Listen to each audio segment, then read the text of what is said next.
Hello guys, എന്താണ് വിശേഷങ്ങൾ? എല്ലാവർക്കും സുഖമല്ലേ? ഇന്നൊരു ചെറിയൊരു വീഡിയോ ചെയ്യാമെന്ന് വിചാരിച്ചു. വീഡിയോ എന്ന് പറയുമ്പോൾ ഒരു എൻ്റെ അനുഭവത്തിലുള്ള ഓരോന്ന് രണ്ട് കാര്യങ്ങൾ നിങ്ങളുമായിട്ടൊന്ന് പങ്കുവെക്കണമെന്ന് തോന്നി. ലൈഫിൽ നമ്മൾ ആരൊക്കെ എങ്ങനെയൊക്കെ തോൽപ്പിക്കാൻ ശ്രമിച്ചാലും മുകളിലൊരാളുണ്ട്, പടച്ചോന്ന് പറയുന്ന ഒരാൾ.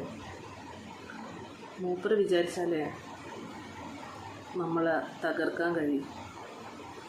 അത് പലരും വിചാരിക്കുന്നത് അവരെ കുത്തി നോവിച്ചാലോ കളിയാക്കിയാലോ പരിഹസിച്ചാലോ ഒക്കെ അവർ ശരിയായിരിക്കും, തളർന്നു പോവുകയായിരിക്കും. പക്ഷെ ഒരിക്കലും തകർന്നു പോകുന്നില്ല. ലൈഫിൽ ഒരുപാട് കണ്ണീരിൽ നിന്നും കഷ്ടപ്പാടിൽ നിന്നും ഒക്കെ അങ്ങനെ ശീലമായി